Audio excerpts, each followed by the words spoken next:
and wholesale it off. Okay. 2, you always try to get their borrowers, performing, hey, just reinstate the loan, start making payments on time, doing a loan modification, a trial payment plan is number 3. Trying to get them, if they won't do a trial payment plan, letting them assume, or letting somebody come in and assign the loan or assume the loan to a family member is a popular one. A short sale, deed in lieu, all right, is another opportunity we have. Another one, obviously, besides the deed in lieu, is then just to sell the house, okay? Another one is, our worst case is to foreclose. Another one is just to sell the note off after you bought the note if you've done some work onto it, okay? Or if it's a reperforming note, number 9 is to sell it reperforming note after 6 to 12 months. Well, one strategy that happens occasionally, probably not quite as rare as the assumption, that's probably the most common, most rarest of, but is a cash payoff. Now, what do I mean by that? Now, that's where the borrower owes you money, right? And then either they just pay the loan off. I know they're like, well, if they could pay the loan off, why didn't they make their payments to begin with at the beginning? Well, the thing you got to realize is everybody goes through hiccups.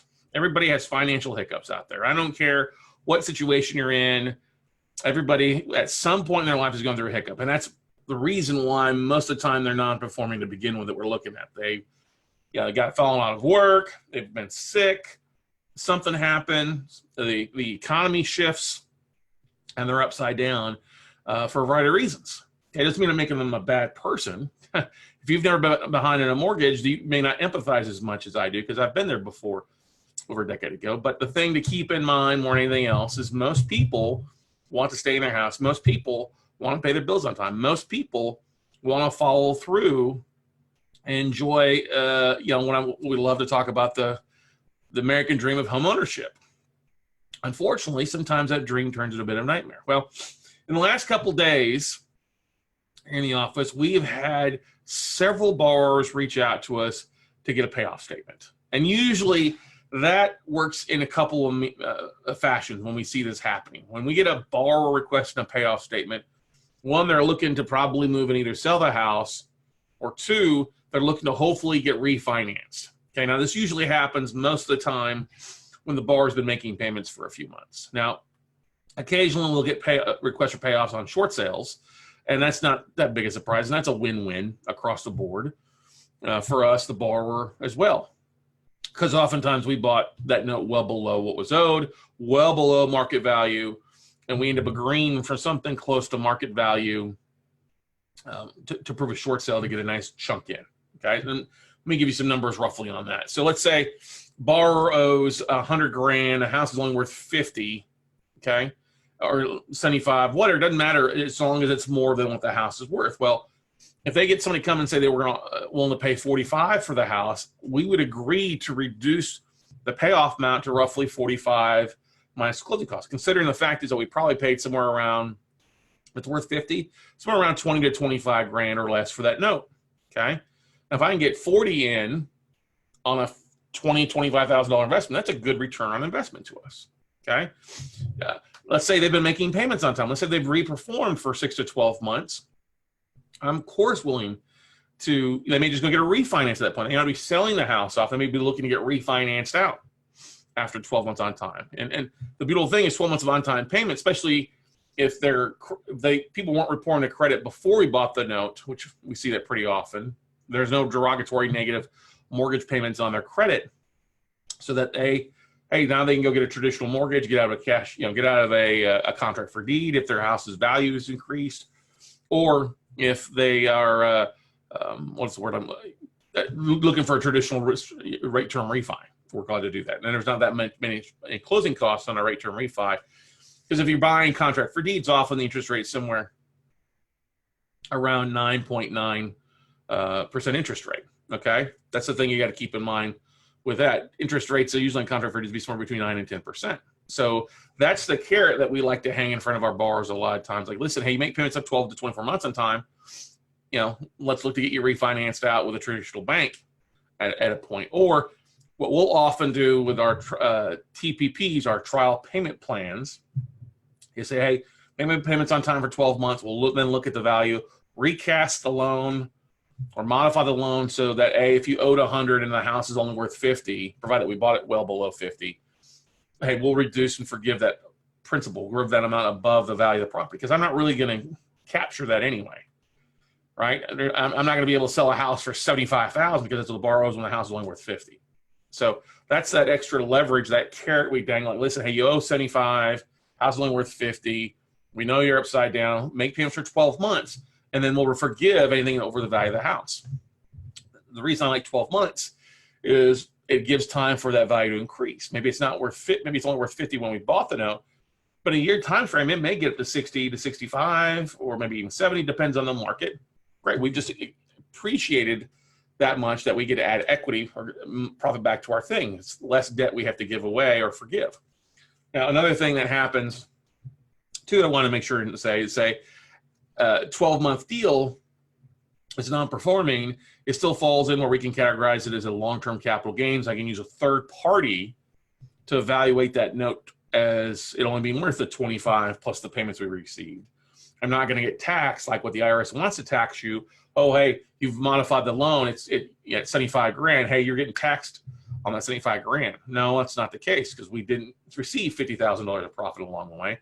We bought it at 25. We've only received 12 months of payments, and then it's a long-term capital gain after the 12 months. That's the important thing you got to keep in mind. That's why you want your trial payment plans to be at least 12 months. Never do them like 3 months or 6 months, but 12 months before you modify anything, so you're not getting hit with the higher taxes on an aspect of it. But anyway, coming back to getting short sales, getting paid off, stuff like that.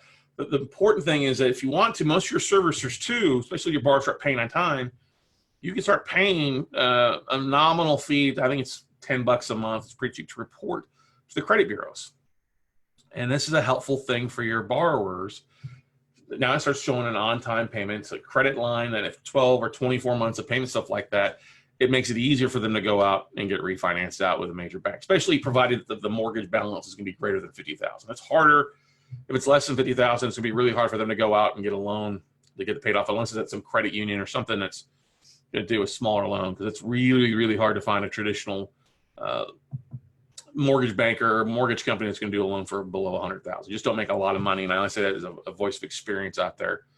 You're limited on the amount that you can charge total for commissions and closing costs and things like that. But anyway, getting back to the thing, when you have lower valued assets, sub $50,000, you often have a higher chance, though, of the borrowers coming back and paying you off, in a lump sum. Now, there's a couple of ways you can structure this. I've structured payoffs over 30 days, over 60 days, over 90 days. What do you mean by that, Scott? Well, usually if I'm going to agree to reduce a payoff and forgive some, I'm going to require them to make a lump sum payment. Either, hey, or yep, we'll agree to this, some of your paid off in 2 weeks. Or we'll agree to a rolling payoff. And what I mean by rolling payoff, that means they're paying maybe a lump every 2 weeks or every 30 days. So if let's just say they owe 60 grand. We're probably going to want to pay 20 grand 1 month, 20 grand the second month, and 20 grand in the third month. Okay. And there'll be some penalties involved if they don't ever follow through on that aspect. That's say, okay, hey, house is worth 60. We want you to pay this off. You owe 80. We'll forgive that extra 20 if you make 3 $20,000 payments. Okay. And go from there. That's always a nice thing. We have a situation here right now on an asset in Alabama where the borrower owed roughly about $42,000. House is worth roughly around $33,000, $34,000, $35,000. That's what he owes on it roughly, or the value on it. We agreed to forgive roughly 12 grand so that they can do a cash payoff. And basically, 2 weeks, they reached out, hey, asked if, they got a cash payoff amount, full payoff. So, they came back, asked if we would, hey, would you accept 30,000? And I looked at the numbers and I said, well, if they are asking for 30,000, they can probably squeeze a little bit more. So I said, let's go to 35 or 33.4, figure out the exact value of the property, and we'll take that. And so the fact that we picked that up roughly somewhere around, between 10 and 15,000 means we're going to double our money basically in 24 months roughly. And now what's great is the borrower's been paying on time. They reinstated and started making payments on a regular basis, monthly basis. So it's a good win-win to do that. Now, the thing is, do they owe more on their house than it's worth? Yes, they still owe more on their house than worth, but they made payments on time. I would rather take now the long-term capital gain, take the money in, pay the investor off, and then take our profits and put it into something else, either another asset, another investment, cashing out another investor in another deal. There's a whole variety of different things we can do with that stuff. But the fact is now that we've been able to tap into that investment, and that technically that loan equity gives us a nice chunk of change to go do some stuff with. Now, what you have to do, another option to get more cash payoffs, here's something you might want to consider doing. If you've got a variety of notes that the borrowers owe more on their debt than what it's worth, they've been paying on time for 6 or 12 months, you might want to send a letter out to them and say, hey, Mr. and Mrs. Borrower, I want to thank you for paying on time for the last 6 or 12 months or since such and such date. We realize that you owe more on your house than what's still worth. We would like to talk about maybe doing a one-time settlement if you're interested in paying off your loan. You know, hey, you owe 50, we're willing to accept 40 on a one-time payoff. Okay. A lot of people don't realize that you can do this as the bank. You could totally reach out being the bank in this situation and reach out and say, hey, you look at the numbers, maybe it's time to get refinanced out. Now, of course, you could always turn around and try to sell that reperforming loan at, 80, 85% of the lesser of either the value of the property or the unpaid balance. The thing you got to realize in that, most of your note buying companies are going to want to see a 12 to 15% return on their money. Investors sometimes will want less, usually at least a 12% return or less, depending on what they're looking for. We don't get me wrong. We've had some investors that are looking for 6% return on their money. Some are looking for 8% return on their money. It just varies across the board a little bit. But the thing you got to keep in mind there is if you can get them to come do a cash payoff with it, you're going to get the highest dollar amount versus only taking 88 or 85% because that's what the fund's looking for. So that's the thing to keep in mind. That's an opportunity. That's something you can think about. Hey, send a letter. We'd like to offer you up a one-time reduction in debt if you come to the table in the next 30 days of the payoff.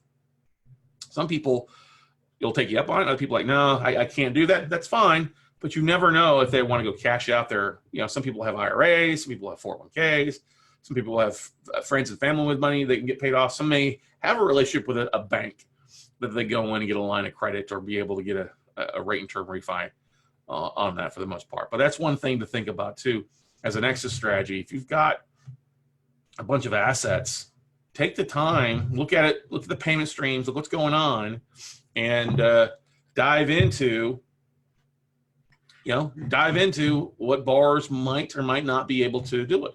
It's a simple letter. Pick up the phone, make a phone call. You may want to draft to do a mail merge and identify the assets in your portfolio.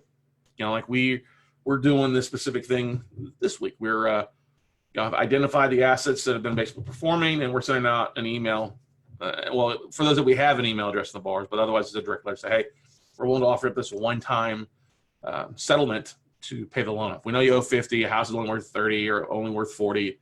We'll accept roughly coming in at 95% of the as-is appraised value.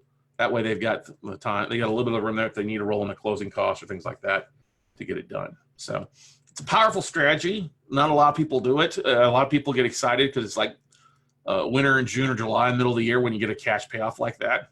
It's a great thing. It does create, some people don't want to have that happen, but it's bound to happen with a portfolio because people are going to buy and sell. They're going to move. They're going to do a variety of things. Oftentimes your borrowers, people that buy a house are going to move once every 5 to 7 years. It's not quite the case of somebody living in a house for 30 years, but it is okay. We've had the same thing happen to when somebody wanted to get out of the house. Say, hey, well, I got somebody who wants to buy the house. Okay, great. Let's give them qualify. We can originate a new loan. We'll get, need to get a license and a mortgage loan originator to create that new loan or the new contract for a deed or whatever it might be. But it's going to be an amount that's going to be as is the value of the property. And the borrower is going to have to bring something, the new borrower is going to bring something down, okay, as a down payment, 5, 10%, prefer 10% or greater to get it depend on the situation. And the way also to, the way I like to structure these deals, if it's I always want to bring something where the down, so they're going to be, I prefer doing a first lien at, 75, 80% and a second lien, at 10, 15% of LTV. That way there's a first and a second. So the structure, so if I need to, I can sell that first off close to par. They can get refinanced that close to par on that stuff. But if I'm the bank, I'm not doing a loan at 5% or 7% or anything like that. I'm still going to do a loan at 8 to 10% of interest rate because I'm the bank and I'm the one that's carrying the paper, and I want to make that note as attractive as possible in the long run for somebody else to take off my hands, and then I take as little of a haircut as possible out there. So that's the thing you got to keep in mind, everybody, is cash payoffs can happen when you start getting payoffs. I'll give you another example on a scenario. I got a condo in Delray Beach, Florida.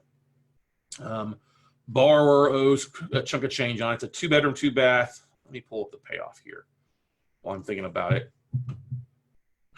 It's kind of funny is that the HOA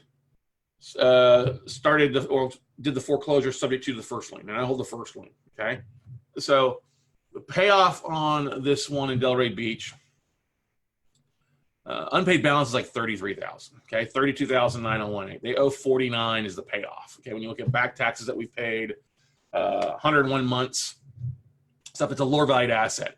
And what the thing is we knew it got hit in an area that took a big hit, and we've been waiting for the value to come back up, and the value has come back up.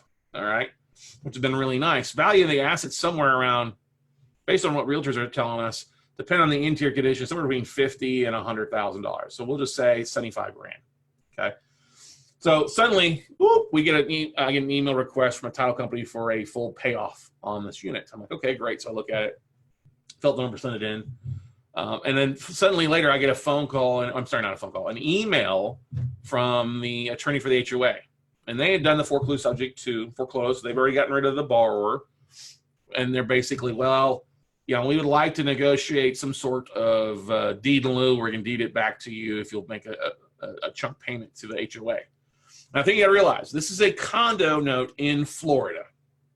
So if I foreclose, all I'm going to pay, all I need to pay to foreclose is going to be usually the lesser of 1% of HOA fees, or 1% of the original sales price of the to them as an HOA fee, or 1 year of HOA fees. So let me restate that, make sure I didn't goof that up.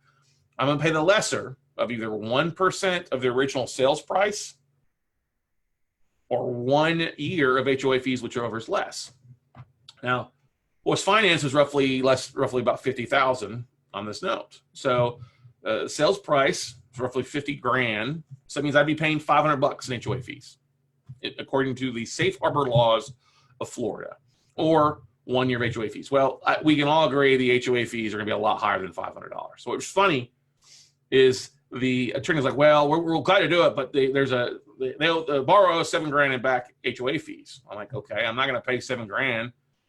All right, it's going to cost me, if I foreclose, it's going to cost me $500 roughly for safe harbor plus my attorney fees. I'm like, what kind of conditions of property in? What kind, you guys have been renting it. If you're threatening to start renting it, it tells me you're not renting it right now. And I know it needs some work, and I've just been waiting on the value to come back up, which it has. And so we knew the HOA was foreclosing, so I was like, why? I'm not going to speed up the foreclosure. I'm going to wait, let the HOA do the heavy lifting to get rid of the borrower in a junior lien position subject to mine. So now they've done all the work. I could now come say, okay, I'll pay you $2 grand or $3 grand. Maybe pay them half, $3,500 to the HOA for half of what they're owed. Take the condo back, turn around,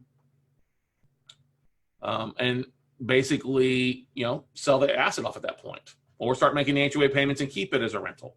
The one tricky thing about this asset, it's in a 55 plus community. So I couldn't move into it. I couldn't rent it. It's I don't know, maybe I could rent it, but it's got to be a 55 plus community. I got to look at the bylaws of the HOA. So the thing is, this was part of a bulk portfolio we bought a while back. Lower valued asset. I'm like, I'm not going to spend a bunch of money to take an asset back that I can only sell off. I'm just going to let this sit and ride for a little bit. Something we bought with our own funds. So we're now at a place that's I'm pretty excited about it, that we've got this asset sitting there And we're negotiating with the HOA who's done all the heavy lifting. So maybe we come back and say, okay, we'll offer you $3,500, start paying the HOA off. I've already had like 5 realtors reach out to me when I posted it in a Facebook group in South Florida real estate, who've sent me CMAs, who are interested in getting involved. Some of them already have existing listings in the area. So that's what I'm trying to look at. It's like, hey, how many listings are in the area to help us with what our exit strategy is going to be. Now the HOA, they aren't in a position to sell the asset because of my payoff. They owe. The borrower owes 49. Okay. I think it might need a little bit of work, not too bad, but it's in a great area of Delray Beach. You know, I've owned some other units in the same complex or nearby that we've made some good money on. And this is one we're pretty excited about as well.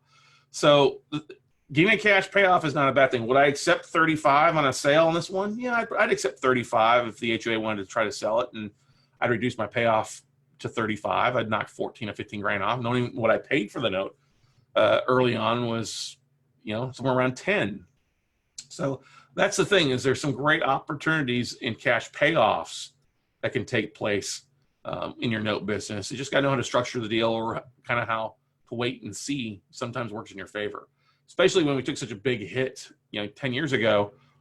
I didn't want to rush through some of these deals, because if I rush through, then I got to take an asset back. Now, could I turn it into rental? Yes, but I don't want to own one on rentals. I'd rather just let it sit there, pay the taxes a little bit, wait, knowing, especially when you're getting notices of the HOA, especially on the condos, a lot of condos that we bought, the HOA is doing the heavy lifting. I was like, I'll just let them do the heavy lifting and wait for a little bit. All right. Or wait and see what the values come up on. And like one thing we did on another asset recently, a couple months ago, is we ended up getting a large tax overage of 75 grand. What's that mean? Well, basically we were into the note for 20 grand. It's a desirable area, but it needs some work. And the beautiful thing about Florida is most of the foreclosures you could see online. And this is what happened. It got bid up to $90,000, $95,000 at the tax auction, which is great. The back taxes got paid to the county, the state, and we filed a tax overage claim because we were the first lien holder behind the taxes. And basically we got a check in for $73,000 to us on that deal, which basically is a 300% return on our investment. So that's a good deal. And that's the thing you got to realize. It's not always black and white as far as looking at the, I'm going to foreclose on that, so I'm going to modify. Sometimes you got to look at what's going on with the asset. I mean, every asset has its own, as I like to say, country western song. But if you look at the deal, look at the asset, look at what's going on in the area. Look what's going on in values. If values have dropped, but you know it's in an area that's going to rebound back, hey, sometimes it just makes sense to sit and wait for a little while and let for that asset to rebound, let it to increase in value, and then go from there. So cash payoffs are great. You know, one of the things you always want to keep in mind too is just because you get sitting in a payoff letter doesn't mean it's going to happen. Sometimes you have to follow up, say, hey, what happened with this deal? Who requested the payoff? Is this asset trying to be sold? Is it in a foreclosure? You know, somebody besides the first lien holder, with it being me or our company, and then go from there. So, I love cash payoffs. They're great. Now you just got to take the money and double down, or do something with it and put it back to work, because that's the most important things. Is just reinvesting, and we've done a lot of that, just taking our profits and reinvesting back into our assets or to new deals to take advantage of the market. Because I still believe that the note business is one of the most profitable businesses out there. I mean, just look at all the people out there in the REO space that are clamoring, saying, oh, I can't find any deals. There are no REOs at 70 cents on the dollar or less, or I don't want to overpay for wholesale stuff. Look, notes are still a great way to make money, because the fact is the values are there, and you're buying that debt usually below 50, 60 cents on the dollar out there as well. So have any questions, feel free to reach out to me, guys. We also, too, if you're looking for deals, if you're listening to this, you just pull out your smartphone. If you're looking for deals, just text the word deals, DEALS, deals, to the phone number 72,000, and just send a text message. If you've got the ability to send it, you may need to adjust. I think AT&T has a setting on their phones. They don't want incoming text messages. You may need to do that. But anyway, for the rest of the Americans, just text the word deals to 72,000, 72000. It'll send you a link to opt into our website, opt into one of our things. And then as we get deals in, it'll ask you to pick your 3 favorite states. As we get deals in those 3 states, we'll be glad to send you a list of those that you can take a look at and cherry pick from or go from there. So We hope you all are having a wonderful day. Go out, make something happen, everybody, and we'll see you all at the top.